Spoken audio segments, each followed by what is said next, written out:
What's going on, everybody? Welcome to We Create Music TV. Of course, I am Vaughan, the creator, founder of We Create Music TV. And tonight we got all of the Sync Masters on. We are going to dive into it. So without further ado, right, we're going to get into this live Q&A. So just to give you some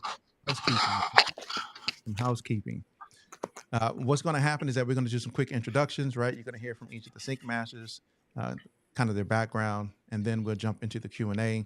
How the Q&A is going to work is that you'll post your questions right in the chat.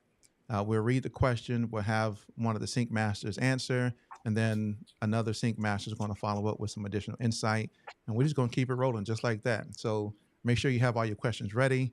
But without further ado, let's bring on all the Sync Masters. And here we go. Ladies and gentlemen, Sync Masters.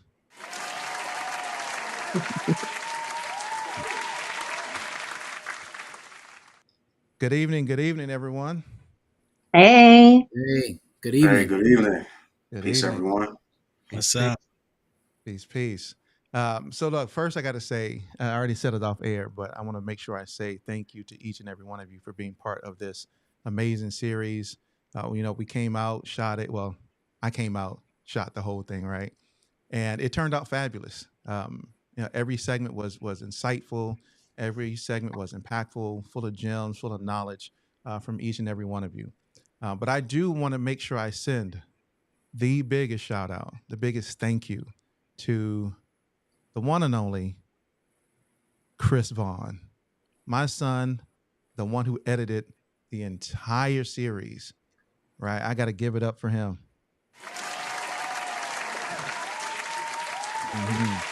He edited the entire series. He made sure that all the music was there, all the transitions, everything. So he did a phenomenal job editing. So I want to make sure I definitely give a shout out to him. So I appreciate you. Love you. Right. All right. So let's dive right into it.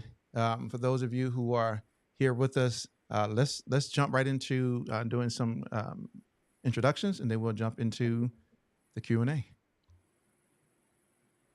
So London first. Okay, sorry. I was like, is that my cue? Okay, Hey, everybody. I'm London Elixir, a music producer. I've had placements on ESPN, Hulu, Disney Plus, Netflix, CBS, MTV, a lot of places. One of the major things I did was music for Got Milk and NFL for Juju Smith-Schuster, which got over 10 billion views on TikTok. So that was like an ad campaign we did. And yeah, I DJ as well. So that's a quick, short introduction because I know y'all ready to get to y'all questions. All right. Dre. Hey, what's up, everybody? It's Dre Phantom checking in. Glad to be a part of this, and shouts out to everybody that's joining on. But short synopsis of what I'm doing. I'm a DJ, music producer, composer, and a lot of the highlight placements that I've received are on NBC, ABC, CBS, NFL on CBS, Hulu, Netflix, HBO Max, you name it. And a lot of like highlight award-winning shows included Born This Way and RuPaul's Drag Race. So, be sure to, check all those out, and glad to be a part with the crew. I appreciate it. Jay Nolan. What's up, y'all? My name is Jay Nolan. I'm a hip-hop artist, songwriter, content creator. And yeah, pretty much the same story as London and Dre. Placements. I have NBA 2K22, Netflix, Hulu, Prime Video, ESPN, NFL Network, MLB Network, a lot of sports stuff, a lot of reality TV, VH1, all of those types of things. So yeah, been doing this for a while, and I just love music. That's pretty simple. All right, thank you. Brahms. Hey, what's up, everybody? I Am Brahms. I'm Atlanta, Georgia, music producer and composer, and I've got sync placements, ABC, Fox, BBC, I just love music. Roku, BT Plus, Vice, DirecTV. So many places as everybody here. So Blessed to be here and share knowledge with all these very talented people amongst me here, everybody. And yeah, it's a bit about me. All right, good stuff. Well, let's jump into it. Let's jump into well, first, as we wait for some questions to pop in here, and I do have a question for each of you. If you could talk a little bit about what the experience was like going through and shooting Sync Masters for each of you. Do we go in order? Okay, so for me, it was fun because I mean, like I was, like I said, when I just came and did your podcast, it was like I was shocked that like you were a one-man team. Like you really came, you had all the lighting equipment, all the cameras, like the shot list. Like you came and held it down. I was impressed. Like, so it was fun for me because you made it easy. I didn't have to do too much thinking. I just had to sit where I was supposed to sit and answer the questions that were being asked. So I enjoyed it. And shout out to Chris, your son. I didn't know that was your son. How did I not know that? Shout out to Chris for editing the episodes. They turned out really, really great, super informative, and even like the snippets that you were posting to social media, I thought were really good snips from the episodes. So for me, I had a lot of fun doing it because it was easy. It was easy, right? All right, good. Yeah, just to tag along with what London was saying, I mean, I had a lot of fun with it. Definitely pretty nervous at first, with the dialogue and just having to give back a lot of like the background info, which was cool. But just I know a lot of times for creatives like ourselves, we get kind of like nervous a little bit. But once you were in the process of shooting and everything was rolling, it was good. And my favorite part of it, just like all of the other clips that you shot, were really just doing the behind the scenes with the music, and that actual breakdown on how we constructed like all of our tracks, and from start to finish and back to front and end, just putting like a little bit of intricacies on like what we did to kind of make it what it is and how we presented it. So yeah, it was definitely fun, all together. So but definitely shouts out to you, and most importantly Chris, for the editing, because y'all did a phenomenal job. And like London was saying, the clips were definitely beneficial, because I'm sure we all got a great benefit out of it. Having it reposted to our profiles and sharing it out to other creatives and folks that were tuning in. So. Yeah. Yeah, I'm gonna piggyback off what they said. I feel the same way. I mean, you really came in and had like TV quality stuff going on, man. Like that's what took me by surprise, because I'm used to like, yeah, we're gonna shoot something. It's like, all right, we got a little angle here. We're gonna do this. But you really had like the entire thing set up, and I'm like, wow, this dude, who do you work for, CBS or somebody? Like, what? Here. So it was a really dope experience, very professional. And once I actually got to see like how everything was edited and put together, it really was like TV worthy. So shout out to you and your son on that. Man, appreciate that. Sure. Yeah, I mean, I agree with everybody else. I mean, I said the same thing. I remember you coming out, and I remember you just kept going back to the car, getting all this stuff, and then you set everything up, and I was like, man, it's just you, like you the only one, But you, yeah, like London said, you held it down. I mean, it was really fun, and I really enjoyed just the experience, and then it was just very like, it was very chill. I mean, it was like we, like I said, you had things for us. It was very well presented, and it was just very easy to just be ourselves and really just work. And yeah, phenomenal job. So I really enjoyed it. Shout outs to you and your son for this, and of course for you for your platform as well. Just really doing what you're doing is really good. Man, I appreciate it. Thank you all. Thank you all. All right, let's get to the questions. What we got? KT got beats. I know he got a question. Come on with it, KT. I know you got some good ones. And so as KT is getting his question ready and other people start trickling in, and so then we could get to all the questions. But yeah, exciting night. I'm looking forward to it. Once again, it's for community people only. All right. So his question is, Let me add it to the broadcast. It's going to probably be over your face. But which avenue of sync has been the most consistent and profitable? TV shows, ads, libraries, etc. And what's your approach to close those opportunities consistently? Mhm. All right, whoever wants to take it. I'll take the most consistent and profitable part.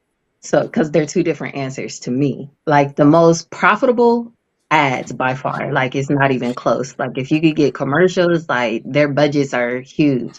But the most consistent, it was kind of like reality show placements. I think like that's what comes the most consistently, because they also rerun a lot. So like you get paid multiple times on the back end for those. So like, um, as far as like how to consistently get those, like for me actually consistently, um one, being locked into certain music supervisors, and then two, like certain libraries are known for like placing more like of my stuff. In my experience, like I know which library is actually going to place my stuff consistently. So just kind of catering to like feeding that library, if that makes sense.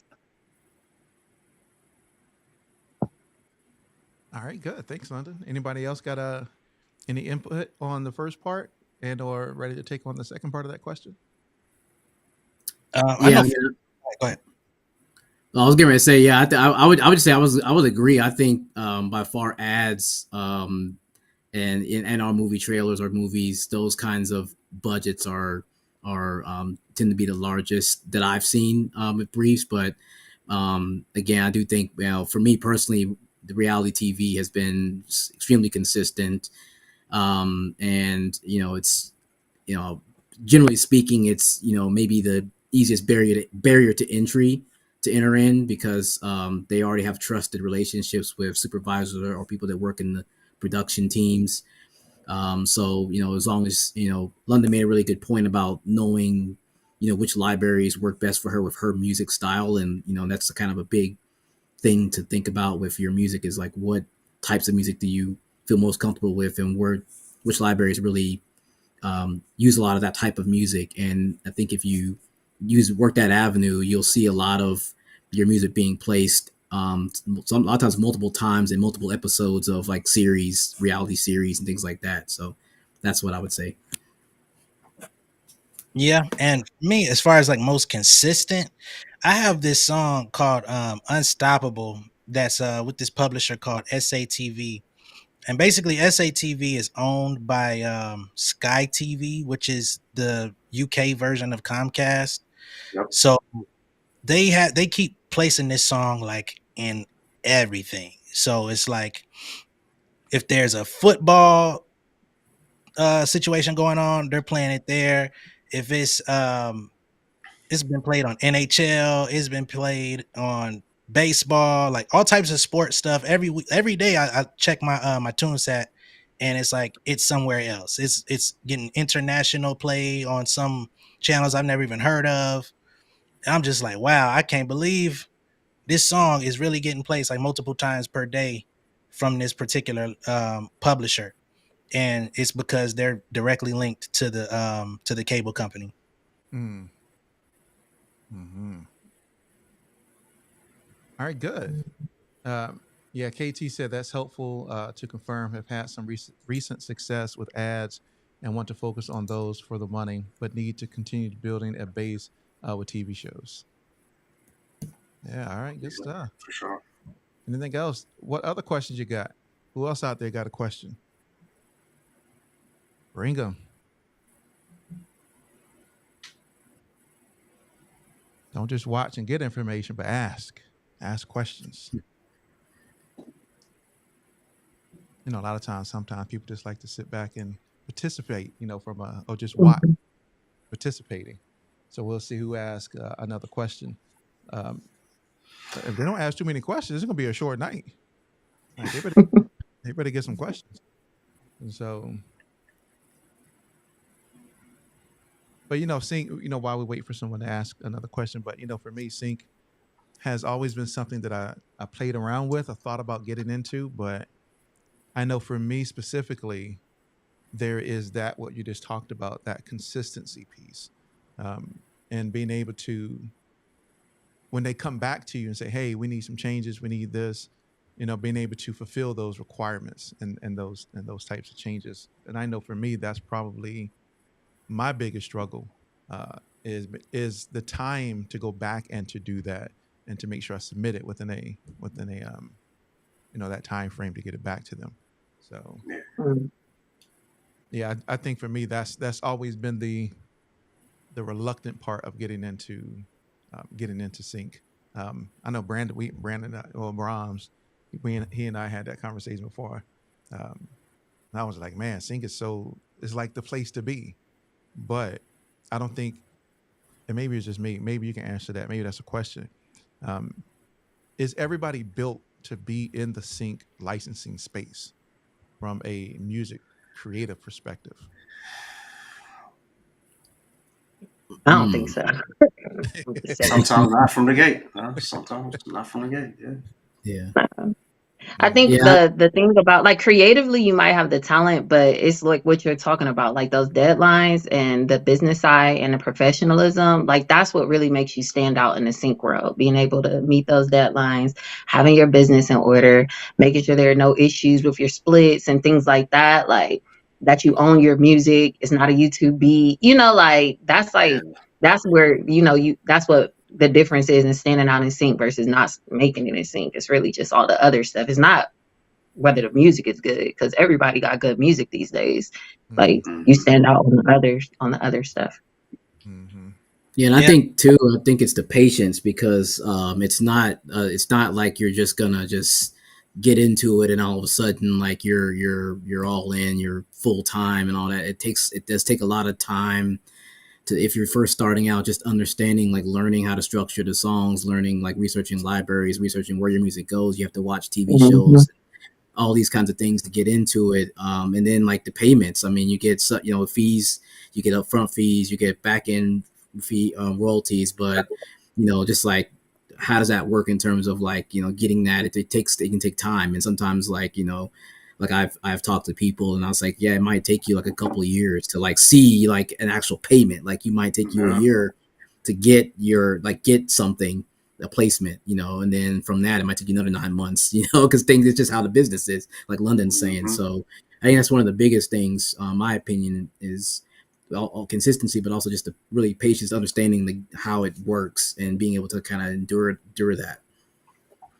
Agreed. And I also say from an artist perspective, especially when I think of the artists that I've encountered and people that I know, like London said, everybody is talented, but it's also a thing of like the creative blockage, right? Mm-hmm. Because some people feel like, oh, what they're asking me for, this is corny, you know what I mean? Or, oh, this ain't the type of music that I do on a typical basis. And it kind of like puts you in a space where you kind of learn how to make music for sync versus, the stuff that you might do on a day-to-day basis that sounds great to you and your immediate circle or who you're trying to market to, in terms of like your commercial releases under your own name and stuff like that. So it's a lot of different approaches to sync that not everybody is privy to from the jump.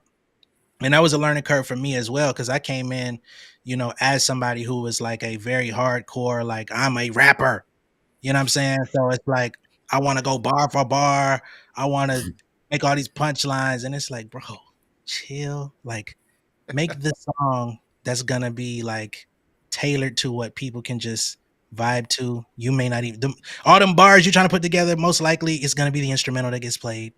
So just Facts. Or only the hook. yeah, you know what I'm saying? So, Right. and even with that, not everybody even understands that side of it. Like, where my vocals at? It's like, bro, good. Mm-hmm. So all of those things just a learning curve, and not everybody is patient enough to go through those things. Mm. Yeah, I agree with all of those statements and pieces of feedback. It's just like consistency is number one, because once you get into that groove, you have to like keep up and stay with it. You know what I mean? And it's almost like you have to be your own A&R lead, like someone would be with like a label or what have you, because the name of the game is like you have to deliver. So when those deadlines, are expected, those revisions, and just the communication and everything, like you want to, make sure that you're on point and you're actually delivering like the product, that is actually like look forward to, like, for the end game. So, it's just really just being consistent and just delivering, like Mhm. consistently, you know what I mean? Not just being consistent with your music, but being consistent with your communication as well, and just being on top of everything so that you are actually like, on point with delivering everything in a timely fashion, because if you don't, they might forget about you, and then you're probably like just dropping the ball and just in between the cracks and everything, and then it's like on to the next, because they looked at you as a potential, but then again it's like you're not really like keeping up with the stuff that needs to be in line or intact, if you will, with the briefs or the music that you're submitting. So would you say that those are the we got a couple more questions, but I got a follow up. Would you say that those are the characteristics of what it means to be like a one stop shop, or Um, or are there other characteristics that deem someone to be what is known as one stop shop? See, one stop and like one stop shop are two different things. So Let's talk. one stop shop is kind of like a phrase that like, we use like just like as people like, oh, I'm a one stop shop. Like I'll mix, master, record, right? Like that's a one stop shop, right? Um, Having one stop music is when like you're the only person that they have to clear the song through.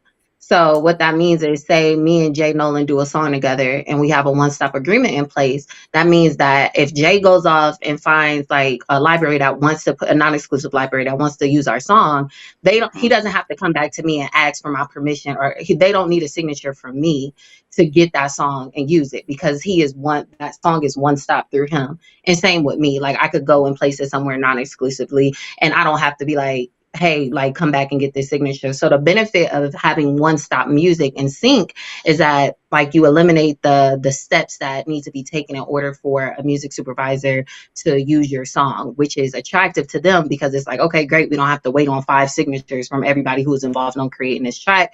We could just go to London and we know if she signs off, it's good. So that's what it means to have one stop music. Okay. So like now I got like I'm the audience person, got tons of questions. So how does that work when you do work with other people though, right? Because I know most of you have other people that you work with from a sync perspective. So how does that work when you have, let's say, the example you gave, London, was you and Jay Nolan, and let's say Dre Phantom, all three of you are working on, or all four of you are working on that track together. How do you ensure that you still maintain that one stop in that Well, perspective? I don't want to Um, answer all the questions. I can, but I want to oh, make sure I'm not talking well, too much. So well, somebody else wants to. yeah, I'll tail back on what you were saying, London, but basically, it's just making sure that like you guys have the agreements in place, like we're all in communication on the same accord with the splits, publishing, and I'm glad that London mentioned it earlier. Like in addition to signatures, we want to make sure like you got all the pub and writer information, because those IPIs do matter, so that when they come back and say, hey, I know you guys agreed to this, but we'll need this information to kind of like follow up so that we can send it off and submit it. So you definitely need to have like your splits intact, have every detail as possible, with the splits, the IPIs, the writer information, publisher information for all the collaborators involved, and their contribution to the actual song. I mean, fill me in if I'm wrong, guys and ladies, but I think that might be it. Maybe some other things at needed or are needed as well. I think you pretty much hit the nail on the head. Like, what's a Okay. part of the agreement is the split information. Like you're saying, like the IPIs, because that's what you're giving to people when you're one stop. You're in charge of making sure that they have all the proper information to place it. The other thing that is cool to note is, and whenever you do a one stop agreement, whoever places that song, usually that's the person who is getting the payout. So if there's an upfront fee, in the example that like say like I like got the placement for a song that all of us are on, they'll pay me that upfront fee, and it's my responsibility to pay everybody else their cut. So the reason I'm bringing that up is you don't want to just be signing one stops with everybody, because people might not be truthful, they might not have integrity. So you want to make sure that, you know, like you're doing that only with people that you trust, because even though y'all sign an agreement, we all know people are shady, and Yep. they ain't going to stop unless they caught. So like, you know, you only do that with people you trust. Okay. Okay, good. All right, another question from KT. How organized is you all's catalog? Are you keeping all of your metadata within Disco or using another method? I definitely use Disco, but I mean, I still have all of the files on my computer. I got two computers and they both got the songs on them. So it's like, you know, you can organize it in hard drives, however you got to do it. Just make sure that your stuff is properly labeled so that you know what you're sending out to people. And if they ask for it, you're not scrambling for it. Cause I know for a lot of people, especially if you're just producing tracks like quickly and just knocking them out, you could just be naming them all type of random stuff. But Exactly. it comes to like, you know, trying to pursue this professionally and actually do business with people, you got to make sure that you're keeping at least some sort of file folders or something where you could just go in there and easily search it and it'll come up, because you don't want to get your music lost and not know where it's at. That'd be a terrible look. You're gonna miss out on opportunities, money, everything. Mm. Yeah, definitely use a platform like Disco or something very similar. I know Disco is probably like one of the staples in the game right now. That's definitely recommended from library supervisors, you name it. And you know, keep your music organized on hard drives, external hard drives if you can, and back them up periodically. You know, as much as you can, because if that data crashes, you know, you have a secondary or, you know, like a third backup if needed. But definitely organize it, you know, within your drives so that, you know, like you have a reference where like all your music is, all your bounces, all your stems, all your final mixes, so that, you know, if a contact or a supervisor gets in contact with you, or even a library says, hey, we like what you did, but we want to make some changes. You have them right there, you know, and just separate them all and individualize them so that even if you're submitting to like multiple individuals or multiple companies, like you have it separated so that you know where like all your content and all your music is at. And it just makes it simpler for everybody at the end of the day, you know, because everything is organized and it's right there. And then, you know, less time to panic. So, yeah. Mm-hmm. Mm-hmm. Yeah, and I kind of want to piggyback too off that and kind of go into your point earlier, Brian, about the having to come back to things. Both what London and Dre is said is really important, especially when because a lot of times, at least for me, my experience, sometimes you get hit with replies or something for people asking you for revisions or something that you don't see it coming. So like I'd be traveling and you're on the beach and all of a sudden you get an email and it's like, hey, can you change something? And and you're like, oh, I'm not in anywhere near any kind of where I can. But if you have your files uploaded, say like a cloud service like Disco or anywhere you can access it, you have your stems, you've got everything labeled, like I said, BPMs and keys and all these things that just where you can even it's just quick edits, and so it kind of gets you where you're able to like make the changes in a timely manner and not miss out on like a hard deadline. Because I know like that can something that can trip people up sometimes, is that you kind of just do all of the work and you submit things, but then you don't kind of keep a really good organized file of everything. And then like a lot of times people can hit you back with something you submitted 3 years ago, and you might have an old computer, and then you have the MP3, you got the wave, you got the stems, and they want to ask you, hey, can you chop this up? And you're like, so so it's very important, right, to keep that all that organization. What they talked about is really helpful, and it helps keeping you consistent with being able to do revisions. Mm-hmm. Mm-hmm. Another question, bro. It says, when you first got into sync licensing, did any of you imagine that that's where your music career would be heading? I know Jay Nolan mentioned primarily being a rapper. No, not for me. But I think I learned about it, and when I started to get into it, and then like realize like I guess after my first placement and like how much you can get paid for like how little they play it, and then the fact that they can play it, or they can relicense it into different things. It just I realized that this actually is a very prolific career in music, and also you start to really learn that it's definitely different from like just doing like what I say traditional recording industry type of business. Their business side of it is just like a whole different lane. It's people are very professional.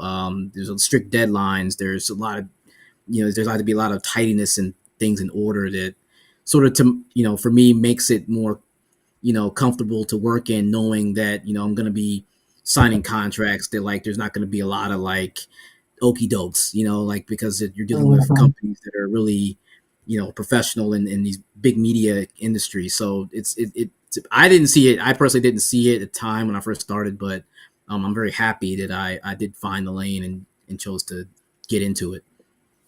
Mm-hmm. Yeah, for me, I found out about sync licensing maybe like a year after I moved to Atlanta, and I was like, oh, that's what I want to do. Like as soon as I heard about it, I was like, yep, this is where my career is heading. Forget all this other stuff. Like I did not care because like I mean, as a producer, it's like people don't want to pay for beats sometimes, like, and then the ones that do, it's That not paying part. my bills, no offense. Like, and then when you get major placements with artists, there's no guarantee that song is coming out.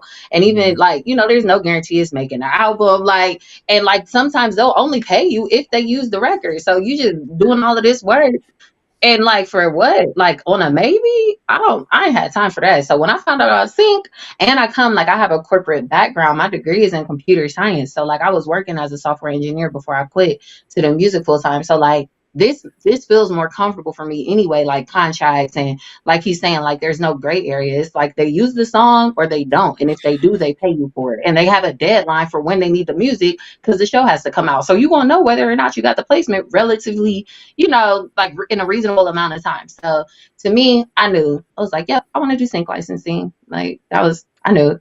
I didn't care. I was like, what's that? I don't care how corny it sounds. I'll do something corny. I'll do it. Y'all gonna pay me? Okay. Like exactly. Yeah, we'll pay you for sure. For sure. Okay. Next question is, or did anybody else have any tag-alongs about your specific journey? I mean, they could go watch Sync Masters. Is there anything that you would like to add in reference to that question? Well, for me, I mean, I would just chime in and say it was just about the same. Being a music producer and trying to establish placements with major artists, independent artists, everybody, it's very competitive no matter who you're trying to pitch to or shop your music to. So, when I landed on sync licensing, and this was like years ago, almost like 10 years ago, I was like, nah, I think I should tap into this because at the time it wasn't as popular as it's getting now or even more, but still it was still climbing, and the opportunity itself was like, hey, like diversify your portfolio a little bit, and on top of that, that could still give you some leverage when you're trying to work with a lot of these other artists too, because they'll put the music with your face and everything in between, the whole 9 yards. And I figured that would just be like a grand opportunity, to have like stuff in film and movies and ads and all that good stuff. So, it definitely helps, as a music creative, so that, like Brahms and London were saying, you're not really playing the waiting game, if you will, trying to like, okay, well, this artist likes my music, but we're not sure. There's a lot of uncertainty if it's going to get placed. If it gets placed, you're still waiting on upfront and producer fees for your work and time given for it. And then, now, as we can see, like a lot of budgets are being cut for the producers and the writers and the other creatives involved with like major projects, like the Mhm. budgets that we would usually get, last decade or decades before, those are not available as much now unless like you're, direct relationships are established, or you're that high caliber, delivering that type of product. But all in all, I mean, it's definitely a great opportunity for any music creative that wants to get involved, because the opportunities are endless. You know what I mean? Like, you could be working on stuff that may seem little at first, but then you realize like months down or years later, like, oh, this was huge, for like this ad or whatever the case may be. But yeah. That's And I right. want to jump in real quick and say no. I didn't suspect that this would be where my career was going, but I will say that I'm extremely grateful for it because I used not only from the financial standpoint, but just from a brand building standpoint, being able to be associated with major networks and major projects. That's a leg up over other independent artists or upcoming artists that, it's like, oh, wow, you did what? You know what I mean? So I use that as leverage to get booked on shows and performances and um, really everything that I've been doing. I kind of use that as a conversation starter because not everybody has those credits to their name. So it's at least somebody will take you serious quicker than just being like, yo, I rap. You know what I mean? So that for me was like a huge help. That's right. Right. Good stuff. All right. Next question is how did you all go about finding which libraries fit best for your style of music? For me, Go ahead. you want? Oh, yeah. For me, I think I just so at one point when I first started, I literally probably spent like several days like Google. I think I googled like music libraries or music supervision libraries, licensing, all these different search terms, and I probably went through like literally 20 pages of search results to go through all of the different libraries, and a lot of times I just would play what they had on their sites, and so that I would just kind of see how that would fit with my style was how I did it, and then just figure out which ones I felt that I can do this to match the quality of that they have on their site already with the songs that they have in their library. And then also like I would watch TV shows, or even like now I still do it. I'll like watch advertisements or like sports highlights, and sometimes I'll just record on my phone, just so I have it, so I can go back and like play like, okay, this is kind of the sounds, and yeah, I think this might fit with the music that I do comfortably. Because I will say that kind of the piggyback back off that, I guess, a little bit, is that you really want to have like you really want to put your best foot forward and be able to like work on music that you're most comfortable with. Like you can do pretty much almost in your sleep. Like you could just keep pumping them out, and it fits in within that quality. It really helps with just that consistency in delivering. Versus trying to just like you see any kind of brief and you think you can just, I mean, you can, not that you're saying you can't, but I mean, if you're not as familiar, maybe you don't have as much experience, and it may be a little harder for you to jump in there without having a collaborator or somebody who is already experienced. So I think just really understanding your style and where that fits in the libraries that have that works really best. But for me, I did a lot of Googling. Short answer, Google. Google. Yeah, same. I agree with that. Definitely just Google music libraries to try to see which ones to submit to. And then what I noticed was like I was getting accepted, like my music would be accepted into a lot of libraries, but I wasn't actually getting placements. So then I was like, something's going on here. So I had to figure out, like I actually changed my approach. Instead of trying to find libraries, I was like, well, the libraries ain't working out. I'm about to find some music supervisors.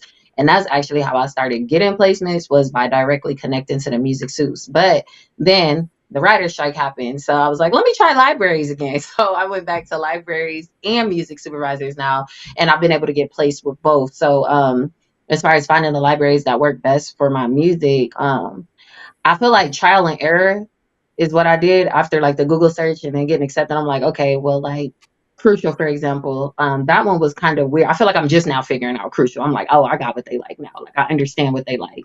But it took me like I've been with Crucial for like over a year, maybe two or 3 years, like trying to figure out like just submitting, because I make a lot of different styles of music. So I'm just submitting like to see like what they actually will accept. And like I feel like I just cracked the code like within the past couple months. So And then like there's this other library that's exclusive. And I actually got into that one by connecting with a music supervisor who happened to be over a library. And like he told me exactly what he was looking for. And I was like, oh, bet I can make that. So that was how I did it with the libraries. Yeah, that's good when you have that direct that direct connection. So Mm-hmm. one of the sync masters himself, Clint Music, says we are dropping gems. Gems. Hey, what's up, Clint? What up, Clint, Clint? what's happening, bro? All right. Brother, appreciate you joining in. We have another question and the question is, let me add it to the broadcast. Hey guys, happy to be here. What's the best way to pitch to a sync agency? Should we send a full catalog of music or a sample of our best songs? Also, is email sufficient or should we use socials too? That's a big question. So, however you want to divide it up. I'll take this one like to start off because like this is really how I started getting placements was like not agents per se, they're like music supervisors, but same type of thing. So like I would look them up on social media, like I found them on Clubhouse.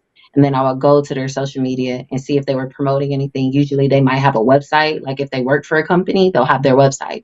I go to their website. Do they have a submission process?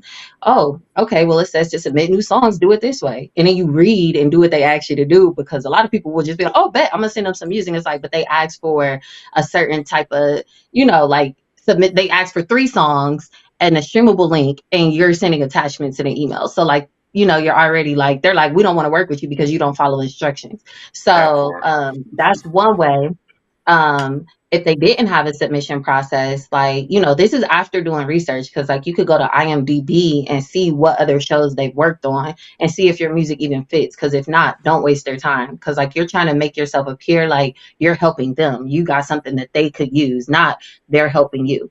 So you could reach out to them and be like, hey, do you guys usually work with composers or certain libraries? And then like they'll answer like 9 times out of 10, like that's a simple question. Like, oh, well, we actually work with these libraries. Think you could go put your music in those libraries. Or we actually work with composers. Oh, great. Like, do you mind if I send you a disco link? So that's how I would approach the music supervisors. And it works. It works for me. Like it's worked a lot. Like that, and then of course meeting them at like events, sync events. And as far as like what to send, I would not recommend sending your entire catalog. Don't nobody got time for that. Nobody wants to sit there and listen to all of that. Like they already have a lot of music they listen to on a regular basis. I would say pick like your top 3 songs that really represent, like Brahms was saying earlier, what is your style? What's your bag? Like pick your top 3 songs that you could continue to like, crank out more like that and just go from there. So that would be my advice.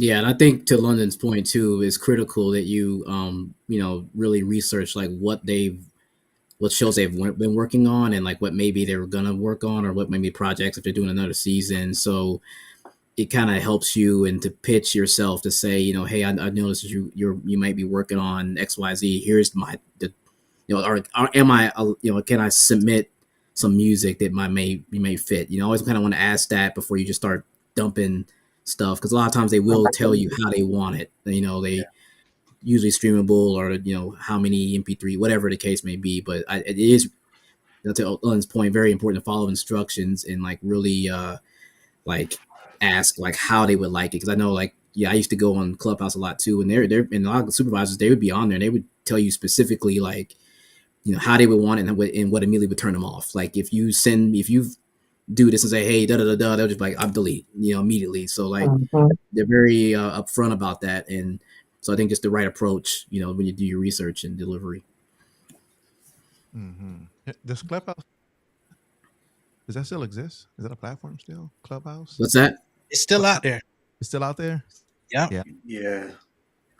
I think a lot of more professional conversations may have left, but it's still there. Yeah, exactly. KT. Yeah. No, go ahead, Dre. No, I was just gonna add to what everyone else was been speaking on, but definitely submit your top 5 or top 3 if they have like a limit on the number of tracks that they want to hear from you, like I call them audition tracks. So like whenever you're pitching out to a sync agent or agency or library, just have that ready in your disco or a streamable link, whichever they prefer. Just have those ready, and then like if they like it, you're definitely going to hear back from them, and then give them the opportunity to say, "Hey, we like your sound.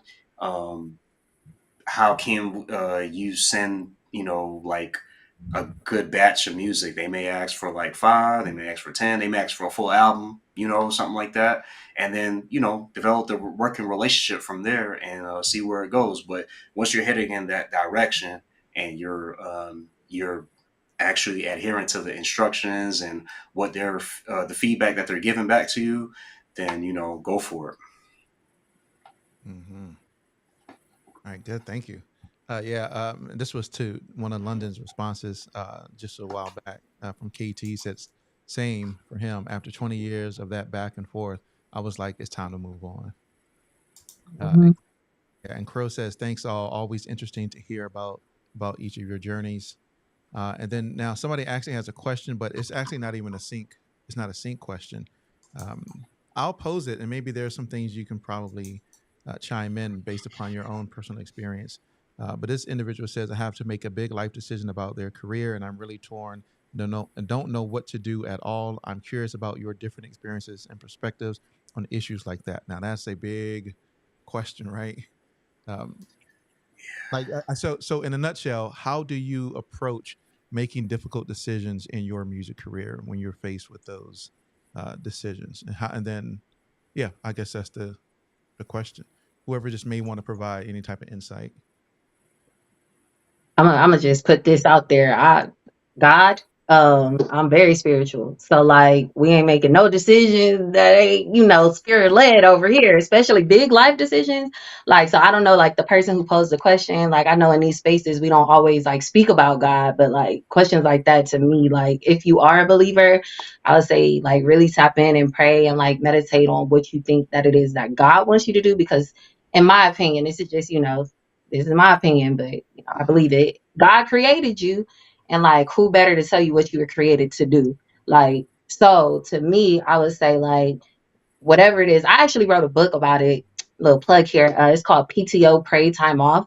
I wrote it when I was about to quit my job. Well, after I quit my job to pursue music full time, because as I stated earlier, like I was a software engineer, so I was making bank. And like when I quit my job, I had no sync placements. Like I wasn't balling. Like I just felt like God was telling me it's time to quit your job. So like that was like, it's about like really like living in your true purpose and like how to make those decisions and confirm it on a spiritual level, as well as prepare for it from a practical level as well. So that's what I would suggest. Yeah. That was great. I appreciate that. Thank you. Once again, not specific to sync, but I'm sure that there may have been some advice that could help that person with whatever decision they needed to make. So thank you for that. PRD Music said, what's Clubhouse? I've never heard of that. Well, it's I've only used it twice, but it's like an audio-based social media platform where you can have different conversations, different rooms, or different clubs, and have conversations based upon those different topics. I don't know if anybody else wants to explain what that is, but like I said, I jumped in maybe in Clubhouse once or twice, and I was like, I'm good with this. Yeah, it was kind of like a pandemic sort of, I guess, app that they really got popular because of, I guess when it first came out, it was kind of an exclusive audio based app where you had to be invited. And then when you got on, like I said, there was clubs, and then people could put in, they could make rooms, and basically just audio space rooms where you would just chat, and there'd be like, it could be topics, it could be, random stuff and whatnot. But for a time period, a lot of people, like a lot of I guess celebrities or like people in the music business and industry and things like that would get on. We all got on it. Well, I guess some of us got on it, and so if you were in doing music, it actually was really good for networking, because a lot of times you'd be in rooms with like a lot of executives or people that, in our case for sync licensing, there'd be a lot of music supervisors on there. There'd be a lot of people that worked on shows, and they'd be very like out of what I call that. They'd just be like they weren't in that professional mode. They were very like just wanted to talk, and so a lot of times you could have like really kind of conversations where it's just very casual and small talk, and then but in that they would help if you asked, or if they give you advice and things like that. So that's kind of what it was. Yeah, it's long since kind of. I mean, I know it's still out there. I'm not on it as much anymore, but that's kind of what it was from my experience. All right, good. Thank you. My man, the fingers. What Right. up? What up? Marcus. What's good, Marcus? Sync Kings and Queens. Make sure y'all check out the interview we just dropped with him not too long ago. So yeah. So welcome, Marcus. And then the person who actually asked that question that I had posed previously about the major life decision said, "Thank you for considering my question, despite it not being on topic. Thank you for your insight. You are awesome. Much love." Aw. All right. Anything else? Any other questions? I know we got people out there. Don't hesitate. Participate. Let's go. Right. Like these amazing sync masters. Right. That's their title from now on. Right. Sync master. I can put that in my bio now. Put in Yeah. your You know, Thank master. right.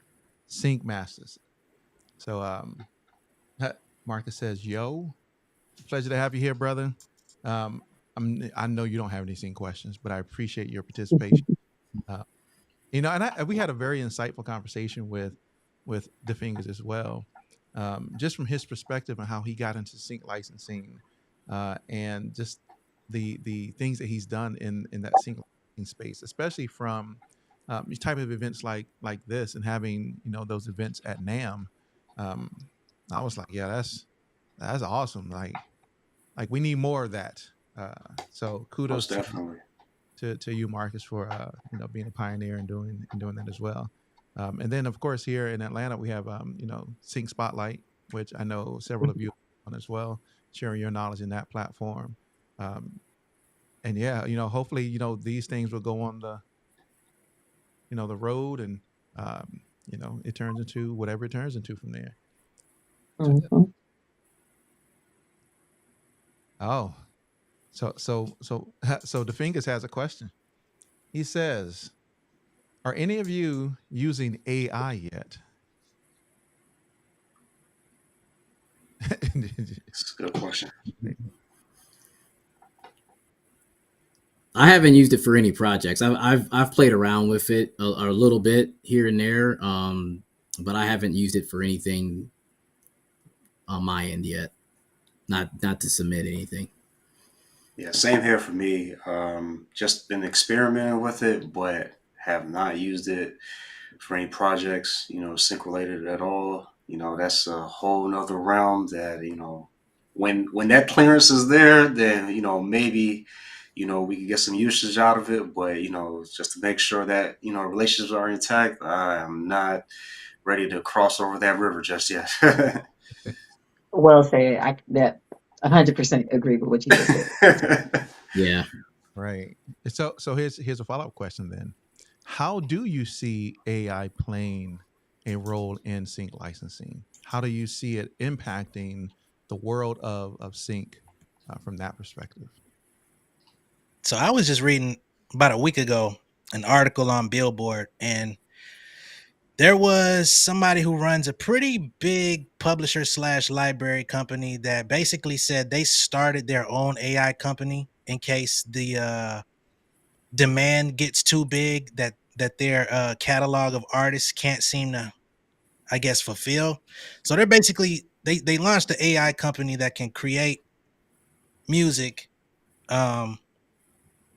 in case, like I said, in case the demand gets too high. So they're not using the company, but it's kind of in the reserve. So I kind of see that becoming a thing where people that have the access to like really create these companies, and they have the technology to like, and they have the not only the technology, but they also have the composers to kind of feed into this, because this is what it's based off of. It's based off of composers and vocalists feeding into it.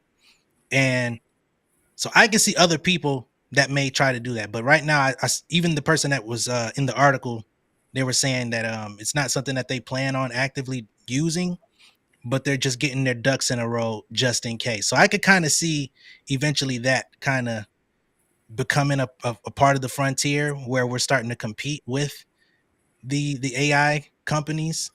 I don't want to see that happen, but it's out there. That's very interesting.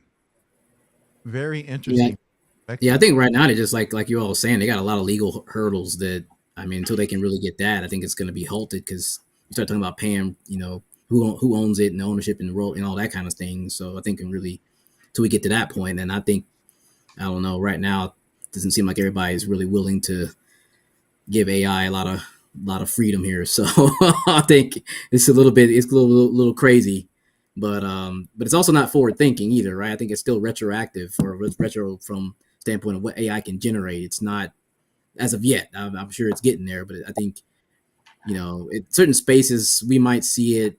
I could see being able to create like, riffs and things like that. Like, I think I've seen examples like you need a Spanish guitar riff or something, and you can get AI to create something for you to help you, right? Maybe I can see composers kind of doing that a little bit more if we can get it cleared, because it's kind of the thing with Splice and these loop places now, right? So I maybe can see that, but I think like just all AI, I don't know. It seems we might be a little ways off just from a legal standpoint. Mm. Mm-hmm. Yeah, I find that interesting, Jay Nolan, that they actually have it in their back pocket as a just in case. Wow. Yeah, I came across a similar article, Jay, on that note. Like they were pretty much talking about the same thing. So the conversation is definitely getting started, and then on the flip side of it, I've been you guys probably been seeing too also that the Academy, they're not accepting any music that's AI driven at all. So I mean that could be a benefit, or it could be a downside of it too. But um, it had me thinking, if that the film and TV world is kind of gonna adapt that, because they already have like legal restrictions on like certain types of music that we cannot use, like from different platforms, like loops and things of that nature. So if they kind of adapt to the same thing, then it's definitely possible. But I mean, time will tell. But it's not going to take long. I mean, it's already here, and folks are talking about it. So it's definitely a conversational piece. Like there's a lot of videos out there on YouTube. XYZ. About like the actual sync world. Being not really attacked, I should say, but the whole involvement with AI being involved, like it's a very big concern for like composers like ourselves, being impacted by this because this is like something that's been beneficial and fruitful for us, but at the same time, like if a machine is behind it, then who knows what's going to happen next. So I'm just like everyone else. I'm curious to see how it's going to play out. Yeah. Yeah, I'm interested in seeing how this impacts sync and just music in general. I try to have as many conversations with people as possible when I have them on the platform, especially if they're someone who works in the sync licensing space or if they are like music producers. And that's always a question I ask them about the impact that they see of AI having on their space. And it's always interesting that I get mixed. I get, ooh, I don't like that. I think that is a terrible idea. And then I get, I'm figuring out ways to use it and kind of blend it to my workflow and process and how I may not use an actual song. I may use it as a foundation for something or as a like an idea generator, and then I will probably go off of that. Um, but what I'm also starting to see as we see if there's any other questions coming in, what I'm also starting to see is the implementation of AI components in DAWs. All right, so Yep. like in Logic 11, they just released their chords track and with the session players and how you can now generate an entire bass track or piano track or drum track. Um, you know, and I think in every conversation I have, I'm like, to me, this isn't really AI. Like, I I always think AI like Terminator, right? The T-1000. Like that's how I always think of what AI is. But um, I mean, it has real impact that people have to figure out how they're going to consider AI. I think, which is because there's no parameters around it as of yet, which I think is why the record companies, at least the big three who are currently suing these AI companies, that they have to start setting standards around it because I foresee in the future that we're going to start to see more AI music being generated and used in different capacities. Yeah, it's Yeah, because the labels are starting their own AI division. So that's a whole nother conversation, though. of Yeah. course. Mhm. All right. Anything else from anybody out there in the audience? Anything else you got as far as questions for the Sync Masters? Like, if you don't have any other questions, like, we're gonna wrap it up. I'm gonna let them have the rest of their evening back, and right, I'm gonna give you 5 seconds to throw a question in this chat. But it's always a pleasure to have all of you here, and just sharing your knowledge and wealth of information to our audience. And I will always say for any of you, if you got things that you like, this is my little pitch. Right? If you got things you're working on, like you want to people out there, boom, hit up your man, right? Uh, Mhm. yeah, right. Oh, speaking of which, while we waiting on some more questions, my Sink or Swim film premiere is this Sunday, July 14th in Atlanta. So if y'all out there, y'all in Atlanta, pull up on me. It's a whole movie about how I got into sync and how you can too. So make sure y'all go get y'all tickets. If you not following me on Instagram, see he got the flyers right there. You already know how we do it. So yes, it's gonna be fun. Come out. Even if you're not in Atlanta, we have virtual tickets available, so you can still watch the film. You'll have like 2 weeks to watch it starting July 14th. Because the information is good. It's like a documentary style, but it's like we're actually teaching a lot of the things that I've done to get sync placement. So between this sync Q&A, the sync master series, and the film premiere, like y'all should have all the information y'all need. Like it's out there. Like so, that's yeah. right. Come out today. Come out today. Yes, make sure you come out to that. I know I'm going to be in the building. I know my co-host of the Indie Unplugged is going to be there as well. So we are super excited to support London, her team, in this Sink or Swim documentary. So we're looking forward to that. Thank Okay, you. question.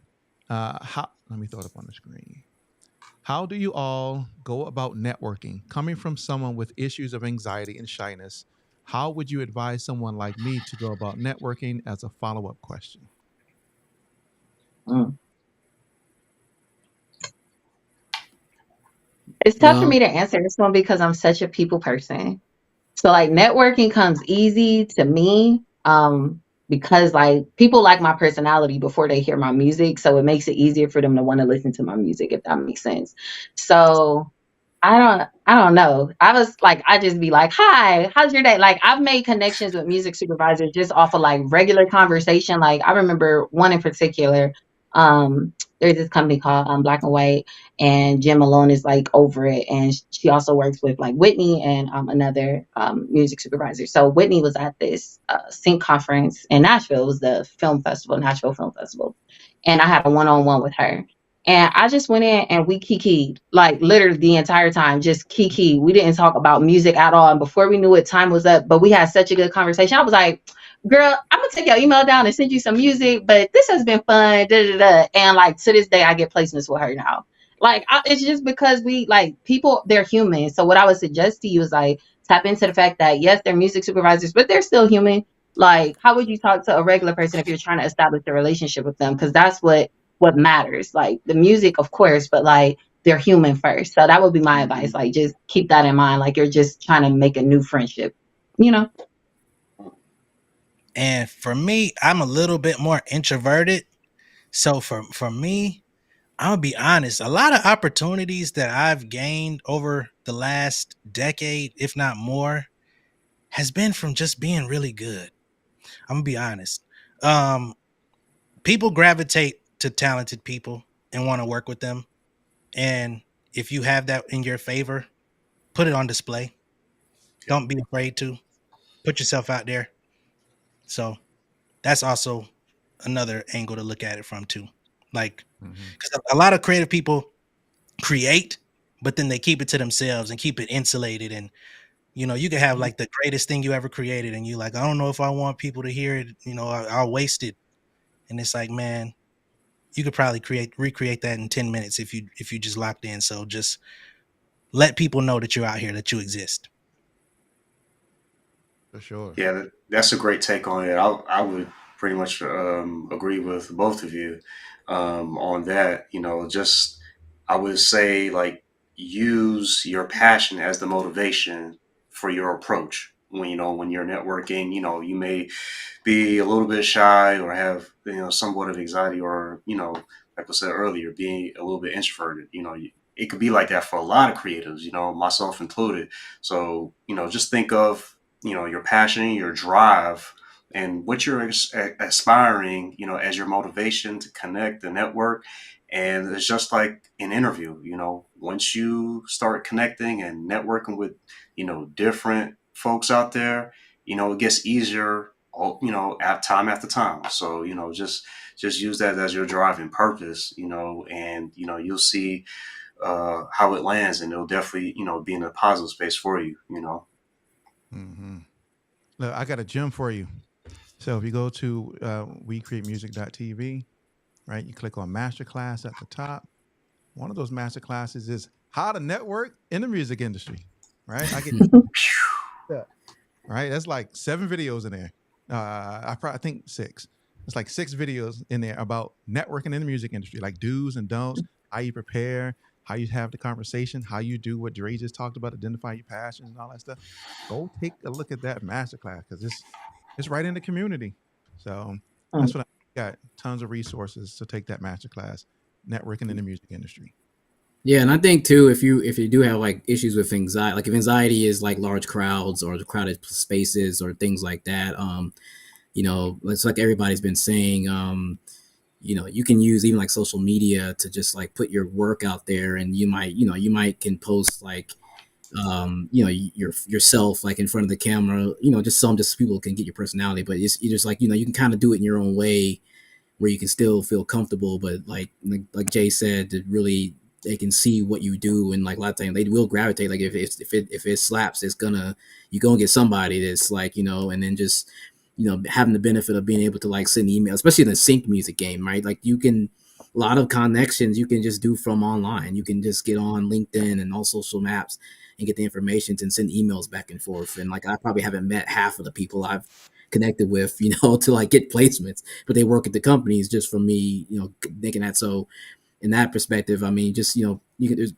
just find ways, just make yourself where you don't have to like, have an anxiety or panic attack, just like find things that are comfortable for you, and you can still do that. And also, I like London's point about the relationship part of it, because I think like networking sometimes gets a little like convoluted in the word, and it's like it really is like a over. It takes like time to build relationships and like actually like try to like look at it as like building a friendship with somebody, or building somebody who you eventually attach to people who like have common interests as you. And I always say like you get to a point where like you start talking about other things that's not music related or whatever the business is, right? And then that becomes like your friend, and then that leads to like opportunities down the road long after like said events that y'all don't have to always go out and things like that. So think of it like that. If you go to like an event, you can just like maybe just be yourself and kind of gravitate to somebody who maybe is just as shy, and they're also trying to network, right? And then all of a sudden y'all kind of like talk, and then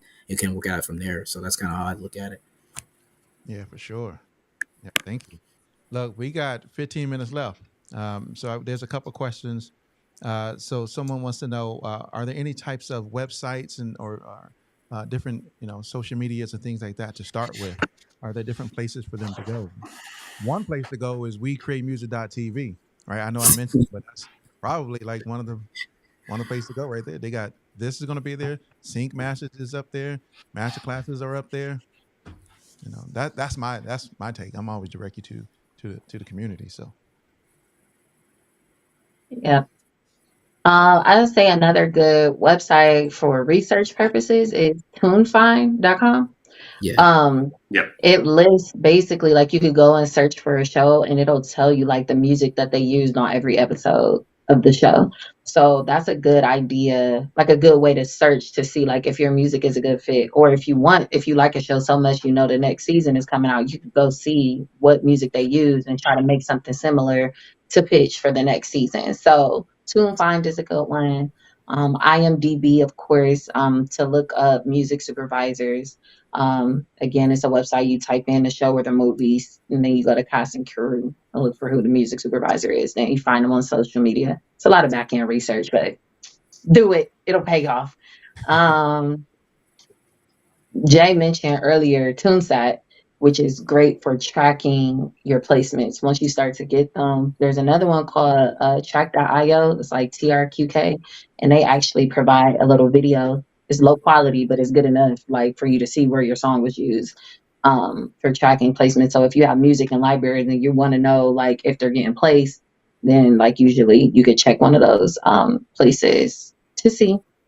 And what else? I feel like I'm forgetting. Oh, disco. Of course, we've talked about disco a lot on this call. It's good for organizing your music catalog, like they say, keeping all your metadata intact and just having all your different versions and stuff. And music supervisors usually will prefer that. Like disco was created by music supervisors, so they love it. Good stuff.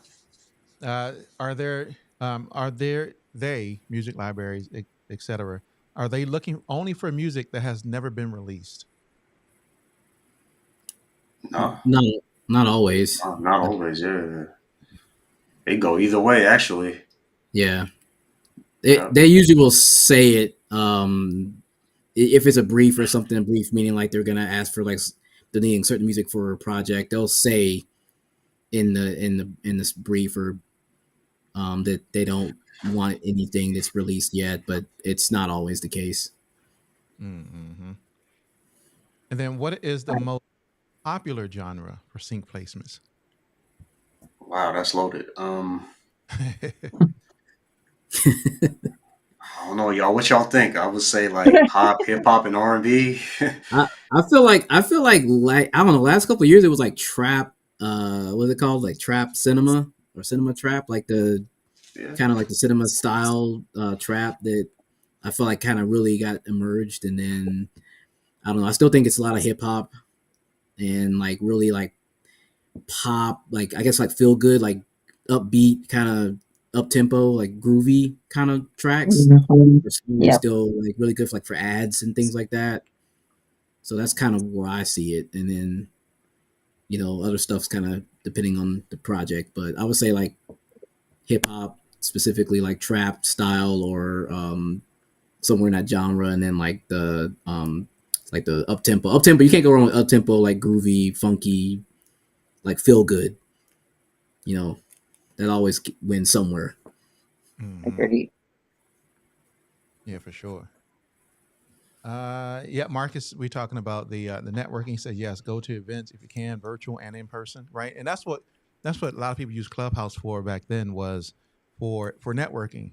And so you could do your whole audio thing, introduce yourself, and then people could follow you and stuff like that. So if you have, I know LinkedIn also has that same type of feature where they do audio events, and so I know people do audio events on LinkedIn as well. Are instrumentals or music with lyrics best for sync placements? I've seen both. So where you can't go wrong is always having a version with the vocals, because if they want to use the instrumental, they'll just tell you that. So you can always submit versions with vocals. But as far as like, yeah, I mean, I've seen both. I think like as a producer, I have more instrumental placements than vocal placements. But even some of my instrumental placements have come from me submitting songs with vocals, and then they'll be like, actually, we just want the instrumental. So that's where being organized, like we said earlier, comes in handy, because I could just be like, oh, okay, here's the link to that, as opposed to let me go find the instrumental for this song. So Yeah, I've seen both. Yeah, I agree. I think I say it's from my experience. I feel like songs, I guess, with songs with or tracks with vocals, they are, I say, more powerful in the sense of like they can have more reach because a lot of supervisors they want to hear a song or a lot of them they like to they want to audition songs and then they say if they want they a lot of times they'll just cut the vocals off and use the instrumental. Um, but there's just so many places for just instrumentals. I mean, all the reality TV shows they'll ask for instrumentals all day, and there's just a million of them out there. So you can go either way. But if you can get songs, with quickly and good, then yeah, they can reach. And the budget sometimes budgets can be a little higher too for tracks with Yeah. vocals. It depends on where you go. Mm-hmm. Yeah, for sure. No, go ahead, Dre. No, I was going to say for sure. Definitely don't want to limit yourself because if you can obtain vocals from a great artist and the song fits a great mood and like it actually has a great theme to it, it's definitely going to go places for sure. So just try to get that full song if you can, and still do instrumentals as well. But as we've all seen, and you guys probably can attest to this, like these full songs are definitely the trend to go to right now. So have working relationships with artists if you can. Just establish one by one, and make some great music with great vocalists because that's what they're asking for. A lot these days. Mm-hmm. Yeah. All right. Next question. I think it's probably going to be almost the last question. There's no others. Getting to the money, right? What's the average pay for your first sync placement of a network TV show? Is it? I guess is that specifically like our first one or just an average first one? I guess would be my. Yeah, probably your first. So Maybe my first was $500 up front. Same. Yeah, I would say about the same, around that ballpark. Mm-hmm. Yeah. And to kind of go off But that that, doesn't mean that will be their first. Like everybody's experience right. is going to It's be just different. everybody's different, Exactly. yeah. Yeah. And but the cool thing much about it though, lower or is higher. if you think about it, they can still reuse. Like that song can be reused. So think about it. You get paid that it might only air like 10 seconds, and it can be relicensed. So just to think about like what you can do, like over time with your catalog. That's because like you can get like a place, maybe a placement on the album. The record label might pay you, let's say $5,000 or whatever. But then that's that one time because it's they have rights that you give up to the record label and things like that, right? So, but yeah, it could be all over the place as far as budgets.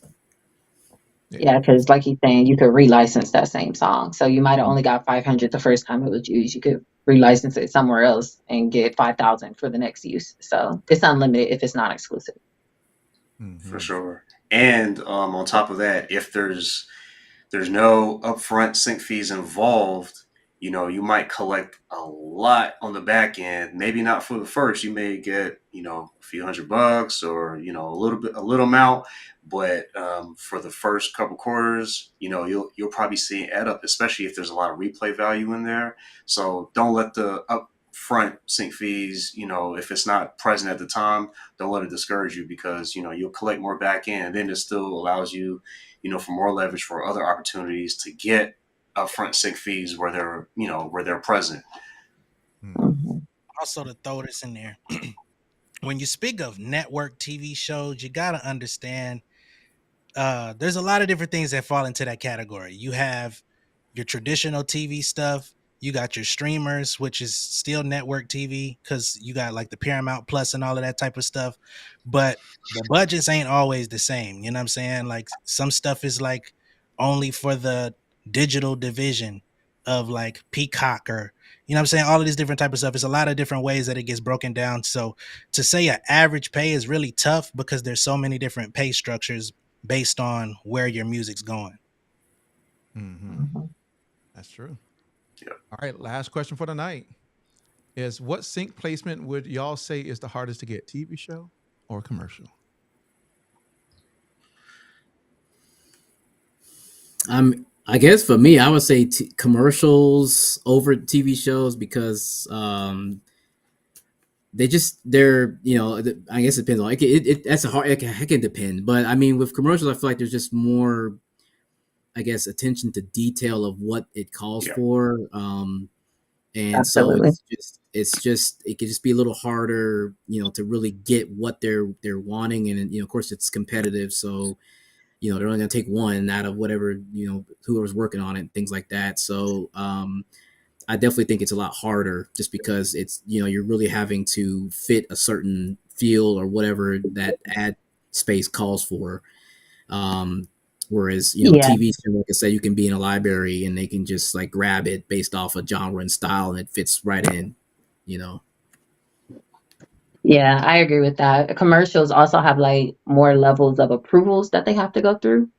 So it's like a lot of people have to approve it. Like okay, this person likes it, but does this person like it? And then this person so it's like he said, they're way more picky. But also compared to TV shows, like a commercial, they're picking one song for that commercial. A TV show has how many cues of music? Like they're gonna have so many different Yeah. songs on that one show. As opposed to the commercial, they need this one song. So that's why commercials, well, one of the reasons why commercials pay more, like it will be harder because it pays more, but also because they're going to take that same song and run it and run it and run it and run it. Whereas a TV show, they got all these different songs that they're using in one episode. So definitely easier, in my opinion, I agree, to get TV shows. Good. And trailers too. And Yeah. trailers. Trailers. Yeah. Yeah. Good stuff. Okay. Last question, right? Average length of a song. What's the average length for a track to submit? 2 minutes, 1 minute and a half, 2 minutes. Does y'all agree with that? Maybe 2.5 at that. Yeah, 2.5. Yeah. 9 minutes. Yeah. No. 2 to 2.5 for sure. I would say 2 to 2.5. Vaughan trying to get God did placed, ain't he? How long was that? Like 8 minutes, Jay? That was correct though. But yeah, I mean, I guess coming from the sync master, it depends on what the brief may be looking for, or just how you're creating that particular track. But yeah, I would stay that within that time, minute 30, 2 minutes, something like that, for your tracks. So, oh man, Now, yeah, go ahead. No, I was gonna say real quick. Do you guys agree like that for full songs as well? Kind of. Yeah, kind of. Yeah. I mean, I think a full song I always feel like mine are around like 2 to 2.5, whereas like Right. instrumental might be a minute and a half. Yeah. Because I've noticed even from the rap perspective, I'm starting to write a lot more 8-bar verses than 16s for sync. Mhm. Yeah. Yeah. Mhm. Yep.